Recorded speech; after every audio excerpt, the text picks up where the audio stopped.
إن الحمد لله نحمده ونستعينه ونستغفره ونعوذ بالله من شرور أنفسنا ومن سيئات أعمالنا من يهده الله فلا مضل له ومن يضلل فلا هادي له وأشهد أن لا إله إلا الله وأشهد أن محمدا رسول الله صلى الله عليه وعلى آله وسلم يا أيها الذين آمنوا اتقوا الله حق تقاته ولا تموتن إلا وأنتم مسلمون يا أيها الناس اتقوا ربكم الذي خلقكم من نفس واحدة وخلق منها زوجها وبث منهما رجالا كثيرا ونساء واتقوا الله الذي تساءلون به والأرحام إن الله كان عليكم رقيبا يا أيها الذين آمنوا اتقوا الله وقولوا قولا سديدا يصلح لكم أعمالكم ويغفر لكم ذنوبكم ومن يطع الله ورسوله فقد فاز فوزا عظيما أما بعد فإن أصدق الحديث كتاب الله وخير الهدي هدي محمد صلى الله عليه وعلى آله وسلم وشر الأمور محدثاتها فإن كل محدثة بدعة وكل بدعة ضلالة وكل ضلالة في النار عباد الله معشر المسلمين. Di antara cita-cita seorang hamba yang paling agung adalah meraih ridha Allah dan selamat dari murkah dan amarahnya. Karena di antara kriteria untuk dosa-dosa yang besar adalah pelakunya diancam dengan amarah Allah, diancam dengan murka Allah Azza wa Jalla. Dan di sana ada beberapa amalan dan juga beberapa amalan dan juga beberapa sifat-sifat kapan seorang hamba melakukannya atau mensifatkan dirinya dengannya, maka dia akan diancam dengan murka Allah, diancam dengan amarah Allah Azza wa Jalla. Di antaranya adalah apa yang disebutkan oleh Rasul alaihi salatu wasallam di suatu hadis. Datang salah seorang dari Khath'am kepada Nabi alaihi salatu wasallam. Di waktu itu Rasul bersama para sahabatnya. Maka dia mengatakan, "A'antal ladzi taz'um annaka Rasulullah?" Apakah engkau yang menganggap bahwa dirimu adalah seorang utusan Allah? Maka Rasulullah mengatakan, "Na'am, iya." Maka orang tersebut menanyakan tentang amalan-amalan yang paling dicintai oleh Allah. Kemudian menanyakan tentang amalan-amalan yang paling dibenci oleh Allah. Kemudian Rasulullah SAW menjawab, "Al-isyraku billah." Qala thumma mah? Qala qati'atur rahim. Qala thumma mah? Qala al-amru bil munkar wan nahyi 'anil ma'ruf. Rasul alaihi salatu wasallam ditanya oleh orang tersebut hal-hal yang menjadikan Allah marah, hal-hal yang dimana pelakunya dibenci oleh Allah Azza wa Jalla. Yang pertama adalah syirik kepada Allah. Kesyirikan kepada Allah adalah sebab terbesar orang mendapatkan murka Allah. Sebab terbesar di mana orang diancam dengan amarah Allah.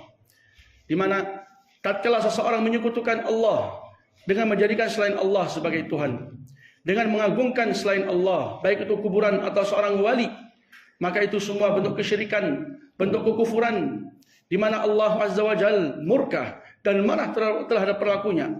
Kata Allah dalam menjelaskan tentang keadaan mereka Bani Israel yang menjadikan seekor kerbau sebagai Tuhan, "Innal ladzina ittakhadzul 'ijl sayanaluhum ghadabun min rabbihim wa dhillah fil hayatid dunya wa kadzalika najzil muftarin." Orang-orang yang menjadikan seekor kerbau sebagai Tuhan, mereka akan mendapatkan ghadabun min Allah, atau ghadabun min rabbihim wa dhillah, akan mendapatkan kemurkaan dari Allah, amarah dari Allah dan juga kehinaan. Demikian juga orang-orang yang berdusta atas nama Allah, orang-orang yang menghalalkan apa yang Allah haramkan, orang-orang yang mengharamkan apa yang dihalalkan. Wa kadzalika najzi al-muftarin, demikianlah kami membalas orang-orang yang berdusta. Maka setiap orang yang menyekutukan Allah atau orang yang terjatuh dalam kesyirikan padahal dia sebelumnya di dalam keimanan, orang yang murtad, orang yang keluar dari agama Islam, termasuk orang yang diancam dengan amarah Allah. Kata Allah, "Man kafara billahi min ba'di imanihi illa man ukrih wa qalbuhu mutmainnun bil iman walakin man syaraha bil kufri sadra fa'alaihim ghadabun min Allah."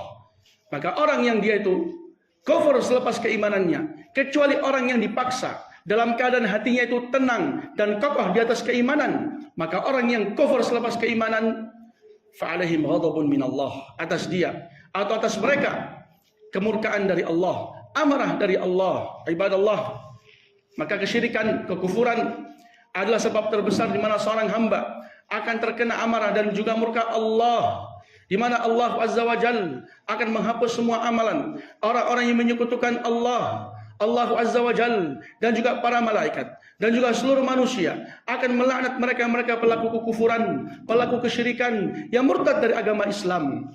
Maka yang pertama adalah al-isyraku billah. Kemudian Rasulullah menjelaskan yang kedua adalah qati'atur rahim, orang-orang yang memutus hubungan persaudaraan, termasuk orang yang mendapatkan amarah dan juga ghadab dari Allah Azza wa Jalla, kemurkaan dari Allah. Termasuk orang yang paling Allah marahi dan juga Allah murka atasnya adalah orang yang memutus hubungan, memutus tali persaudaraan, di mana Allah Azza wa Jalla mengancam pelakunya dengan laknat. Fahal asaitum in tawallaitum an tufsidu fil ard wa tuqatti'u arhamakum ulaika alladhina la'anahumullah fa asammahum wa a'ma absarahum. Jadi Allah Azza wa Jalla menjelaskan mereka-mereka yang menjadikan atau melakukan kerusakan di permukaan bumi dan juga memutus tali silaturahmi. Ulaika alladzina la'anahumullah. Mereka lah orang-orang yang Allah laknat. Jadi orang-orang yang memutus tali silaturahmi telah Rasul alaihi salatu wasallam ancam di suatu hadis, la yadkhulul jannata al-qati'. Tidak akan masuk surga orang yang memutus, kata rawi, yaitu memutus tali silaturahmi. Dan juga kelak tatkala seseorang berada di atas sirat, berada di atas jembatan, di situ akan berdiri dua perkara yang agung. Yang pertama adalah amanat. Yang kedua adalah tali persaudaraan, tali rahim. Keduanya akan berdiri di samping kanan dan di samping kiri di atas sirat, di atas jembatan, di mana seluruh hamba-hamba Allah dari kalangan kaum mukminin akan melewatinya. Maka siapa yang tidak berpegang teguh, yang tidak menunaikan amanat, tidak menjaga tali persaudaraan, maka dia akan jatuh dan tidak selamat di atas sirat tersebut. Warrahim wal amanatu warrahim taqifan ala jambatai sirat. Yang namanya al-amanah, yaitu amanat, orang menegakkan amanat, dan juga rahim, menjaga tali persaudaraan, taqifan jambatai sirat. Keduanya berdiri di sisi as-sirat, yaitu di sisi jembatan. Maka ibadallah, di antara orang yang mendapatkan murka Allah, mendapatkan amarah Allah, orang-orang yang memutus tali persaudaraan. Demikian orang-orang yang memerintahkan kepada kemungkaran dan melarang kepada kebaikan, termasuk orang yang Allah Azza wa Jalla marahi, termasuk orang yang Allah Azza wa Jalla timpakan atasnya kemurkaan. Kalau seandainya seseorang yang memerintahkan kebaikan tapi nggak dia lakukan, atau melarang kemungkaran tapi dia datangi, itu sudah Allah celah. Demikian juga orang-orang yang diam di depan kemungkaran telah Allah jadikan termasuk salah satu sebab yang di mana seorang hamba mendapatkan laknat dari Allah. Sebagaimana firman Allah, lu'inal ladzina kafaru min bani Israil ala lisani Daud wa Isa bin Maryam dzalika bima asaw wa kanu ya'tadun kanu la yatanahawna 'an munkar fa'alu labisa ma kanu yaf'alun. Bani Israil termasuk kaum yang Allah Azza wa Jalla laknat dikarenakan asaw wa kanu ya'tadun, mereka bermaksiat dan mereka melampaui batas. Demikian juga kanu la yatanahawna 'an munkar, mereka tidak saling melarang dalam kemungkaran. Kalau memang orang tidak melarang kemungkaran, dia diam di hadapan kemungkaran, Allah Azza wa Jalla akan meratakan hukuman, akan meratakan yang namanya iqab.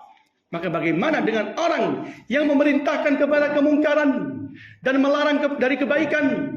Maka sungguh ini salah satu perbuatan yang sangat keji, termasuk salah satu bentuk di mana terbaliknya fitrah dan pikiran seseorang, di mana itu salah satu bentuk dan juga sifat yang dimiliki oleh kaum munafikin, orang-orang yang telah Allah Azza wa Jalla ancam dengan keraknya jahannam. Kata Allah, wal munafiqun wal munafiqat ba'dhum min ba'd ya'muruna bil munkar wa yanhauna 'anil ma'ruf wa yaqbiduna aydiyahum nasallahu fanasiyahum innal munafiqin humul fasiqun. Al munafiqun wal munafiqat ba'dhum min ba'd, orang-orang munafikin dari kalangan laki-laki dan juga dari kalangan perempuan, mereka saling membantu satu sama lain.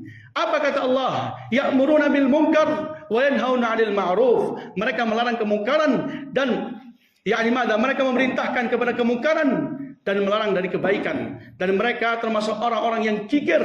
Mereka melalaikan Allah dan Allah Azza wa Jalla melalaikan mereka. Mereka melupakan Allah demikian juga Allah melupakan mereka. Innal munafiqin humul fasiqun. Orang-orang munafikin adalah kaum fasik. Lihat ibadallah, bagaimana Allah jadikan di antara sifat tetap kaum munafikin, mereka melarang dari suatu kebaikan dan mereka memerintahkan kepada suatu kemungkaran. Maka ini salah satu bentuk terbaliknya fitrah dan juga pikiran, dan termasuk orang yang diancam dengan amarah Allah. Maka ini 3 kelompok yang disebutkan oleh Rasul alaihi salatu wasallam di satu hadis. Demikian juga di sana ada 3 kelompok. Ada 3 sifat yang Rasul alaihi salatu wasallam kumpulkan di satu hadis, yaitu hadis Ibnu Abbas yang diriwayatkan oleh Imam Al-Bukhari. Rasul alaihi salatu wasallam mengatakan, abghadun nasi ila Allah thalatha. Orang yang paling Allah benci, orang yang akan mendapatkan amarah Allah adalah 3 orang. Yang pertama adalah mulhidun fil haram wa mubtaghin fil Islam sunnatul jahiliyah wa mutallibu damim imri'in min bighairi haqqin liyuhri qadamah.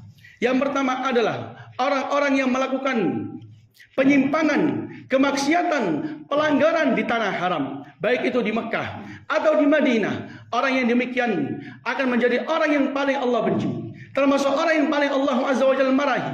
Orang yang akan Allah Azza wa Jalla murkahi adalah orang-orang yang melakukan penyimpangan, kemaksiatan di tanah haram. Ibadallah, yang namanya kemaksiatan adalah hal yang diharamkan di semua zaman dan di semua tempat. Akan tetapi tatkala seseorang melakukan suatu kemungkaran di tanah haram, maka kadarnya lebih besar di sisi Allah Azza wa Jalla, sehingga Allah jadikan termasuk orang-orang yang paling Allah benci, orang-orang yang paling Allah Azza wa Jalla murkahi tatkala melakukan penyimpangan, melakukan kemaksiatan.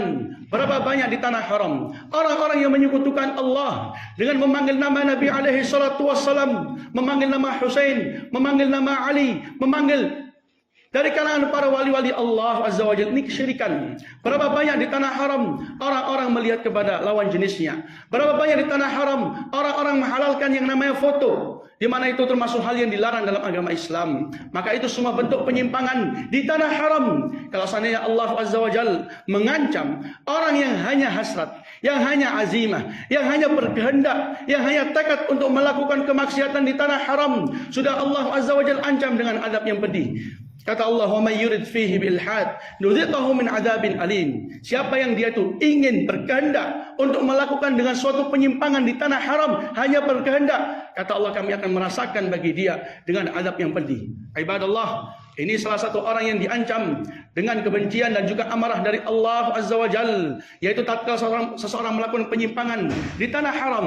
Demikian kata Rasul alaihi salatu wassalam, wa mubtaghin fil Islam sunnatul jahiliyah. Orang yang dia itu melakukan salah satu perkara jahiliyah, menghidupkan salah satu perkara jahiliyah. Perkara jahiliyah kata Rasul alaihi salatu wassalam, ala inna kulla syai'in min amril jahiliyah tahta qadami mawdu'. Segala perkara dari urusan jahiliyah ada di bawah kakiku, terletak di bawah kaki Rasul alaihi salatu wassalam, terhapuskan dengan datangnya Islam. Maka di antara bentuk orang yang akan mendapatkan kebencian dari Allah, akan mendapatkan kemurkaan dari Allah Azza wa Jalla, tatkala dia melakukan salah satu perkara jahiliyah dengan berbangga-bangga dengan nasab atau merendahkan nasab orang lain. Demikian juga tatkala menghalangi warisan bagi seorang wanita. Itu termasuk sebab di mana seorang hamba mendapatkan amarah dan kebencian dari Allah Azza wa Jalla. Demikian juga tatkala seseorang meminta hujan kepada selain Allah, meminta hujan kepada bintang. Demikian juga tatkala seseorang tidak memiliki kesabaran, melakukan penyimpangan tatkala datangnya musibah dan cobaan, sehingga berteriak, sehingga melakukan hal-hal yang enggak pantas, sehingga protes kepada Allah Azza wa Jalla, hingga menyela Allah bahwa Allah tidaklah adil.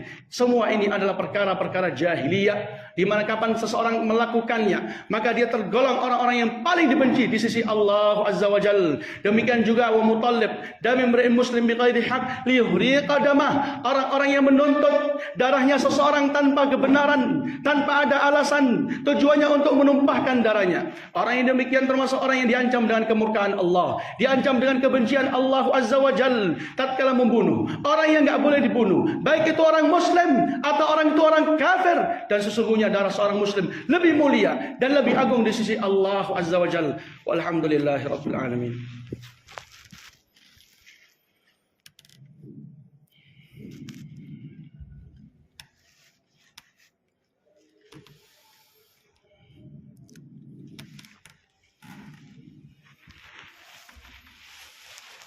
Alhamdulillahi ala ihsanih, syukulillahi ala amtinanih, wassalatu wassalam ala nabiyyina Muhammad ad-da'i ila ridwanihi, amma ba'd. Ibadallah, di antara hamba-hamba Allah yang akan mendapatkan kebencian dan juga amarah dari Allah, apa yang disebutkan oleh Rasul alaihi salatu wassalam di satu hadis, di mana hadis tersebut Rasulullah mengumpulkan 3 orang, 3 sifat orang-orang yang berhak mendapatkan kemurkaan dari Allah, amarah dari Allah. Di hadis Abi Dzar yang ada di Sahih Al-Jami' yang dibenarkan oleh Syekh Al-Albani, Rasul alaihi salatu wasallam mengatakan, walladzina yashna'uhumullah al-bayya'ul halaf wal faqir al-mukhtal wal bakhil al-mannan. 3 orang ini adalah orang-orang yang Allah benci, adalah orang-orang yang Allah timpakan atasnya kemurkaan. Yang pertama adalah al-bayya'ul halaf, seorang pedagang yang banyak bersumpah. Orang yang berdagang atau melakukan transaksi jual beli, kemudian dia jadikan sumpah Allah salah satu bahan untuk melariskan, salah satu bahan untuk menjual atau membeli, maka itu salah satu orang yang paling Allah Azza wa Jalla benci. Dan Rasul alaihi salatu wasallam telah melarang orang untuk memperbanyak sumpah di dalam jual beli. Qala alaihi salatu wasallam, wa iyyakum wa kathratal halif fil bi' fa innahu yunaffiq thumma yumhiq, fa innahu yunaffiq thumma yamhaq. Kata Rasul alaihi salatu wasallam, hati-hatilah kalian dari berbanyak sumpah dalam jual beli, karena itu akan melariskan kemudian menghancurkan. Kata Rasul alaihi salatu wasallam, al-halifu bil bi', al-halifu fil bi' munafiqah thumma hiya mumhiqatun, atau kama qala alaihi salatu wasallam, yang namanya sumpah dalam jual beli itu melariskan, tapi di akhir keadaan dia akan menghancurkan jual beli tersebut, menghancurkan keberkahan. Lebih-lebih kalau seseorang tatkala dia bersumpah dengan nama Allah padahal dia telah berdusta, maka Rasul alaihi salatu wasallam telah mengancamnya dengan beberapa ancaman. Thalathatun la yukallimuhumullah yaumal qiyamah wa la yanzuru ilaihim wa la yuzakkihim wa lahum adabun alim. Karrarahu Nabi alaihi salatu wasallam thalatha mirar. Qala Abu Dzar, khabu wa khasiru, qad khabu wa khasiru, man hum ya Rasulullah? Qala al-musbil wal mannan wa kadzalika al-bai' alladhi yabi'u bil halif al-kadhib. Rasul alaihi salatu wasallam menjelaskan 3 orang, 3 kelompok, di mana mereka adalah kelompok yang enggak akan mungkin Allah ajak bicara kelak di hari kiamat, yang enggak akan mungkin Allah lihat kepada mereka, Allah enggak akan mensucikan mereka, dan bagi mereka azab yang pedih. Maka Abu Dzar, tatkala Rasulullah mengulangi ucapan tersebut 3 kali, mengatakan qad khabu wa khasiru, sungguh mereka telah merugi. Siapa mereka ya Rasulullah? Maka Rasul alaihi salatu wasallam mengatakan, yang pertama adalah al-mannan, yang pertama adalah al-musbil, orang-orang yang menjulurkan celananya atau sarungnya atau bajunya di bawah mata kaki. Al-musbil. Yang kedua adalah al-mannan, yang suka mengadu domba. Yang ketiga orang-orang yang menjual jualannya dengan sumpah yang dusta. Maka mereka diancam dengan ancaman-ancaman yang sangat banyak tersebut. Demikian juga di antara orang yang disebutkan di hadis Abi Dzar, orang-orang yang dimurkai oleh Allah Azza wa Jalla adalah orang yang fakir, akan tetapi dia sombong. Dia fakir miskin, dia enggak memiliki apapun, enggak memiliki benda ataupun harta, tapi dia sombong. Dia sombong di hadapan Allah Azza wa Jalla. Dia sombong terhadap sesama. Kalau seandainya orang kaya dia sombong, maka kekayaan itulah yang mendorong dia untuk sombong. Kalau seandainya orang itu tampan, maka ketampanan itu yang mendorong dia untuk sombong. Tapi ini orang fakir, orang yang enggak memiliki, orang fakir miskin, orang enggak memiliki apapun, tapi dia tetap sombong. Maka ibadallah, orang demikian menunjukkan rusaknya hati. Orang yang demikian menunjuknya hati tersebut adalah hati yang sangat berpenyakit, sehingga dia ala kulli hal, di waktu apapun, kaya maupun miskin, dia sombong kepada Allah. Dia enggan untuk salat, dia enggan untuk menerima kebenaran, dia enggan untuk zakat, dia enggan untuk menerima nasihat. Kesombongan. Kata Allah Azza wa Jalla, innallaha la yuhibbu kulla mukhtalin fakhur. Allah enggak mencintai orang-orang yang sombong lagi berbangga. Maka di antara orang yang paling Allah Azza wa Jalla benci adalah orang al-faqir al-mukhtal, orang-orang yang dia itu fakir tapi dia itu sombong. Sudah fakir, dia sombong. Sudah fakir, tapi enggan untuk salat. Ibadallah, kesombongan salah satu sebab di mana seseorang itu akan masuk ke neraka jahanam. Salah satu sebab di mana Allah Azza wa Jalla mengharamkan seseorang dari surga. Kata Allah, la yadkhulul jannah. Man kata Rasul alaihi salatu wassalam, la yadkhulul jannah man kana fi qalbihi mithqala habbah minal kibr. Dia akan masuk surga orang yang ada dalam hatinya sedikit dari bagian kesombongan. Maka ini yang kedua. Adapun yang ketiga, al-bakhilul mannan, orang yang bakhil, orang yang kikir. Maka orang yang kikir, sekedar kekikirannya, sekedar bakhilnya sudah tercelah di sisi syariat, yang enggak akan memberi. Tapi tatkala orang bakhil tersebut memberi, dia memiliki suatu sifat yang tercela. Pemberiannya dia ikutkan dengan gangguan, pemberiannya dia ikutkan dengan ungkitan. Bakhil mannan, sudah bakhil, tatkala memberi dia ungkit. Orang yang demikian termasuk orang yang akan Allah Azza wa Jalla benci, termasuk orang yang akan Allah Azza wa Jalla timpahkan atasnya suatu kemurkaan. Maka ini beberapa kelompok, beberapa sifat, beberapa keadaan orang-orang yang berhak mendapatkan amarah dari Allah, kebencian dari Allah Azza wa Jal. Maka kita memohon kepada Allah agar Allah menyelamatkan kita dari pintu-pintu kemurkaan Allah. Innahu waliyyu dzalik wal qadiru alaihi walhamdulillahi rabbil alamin.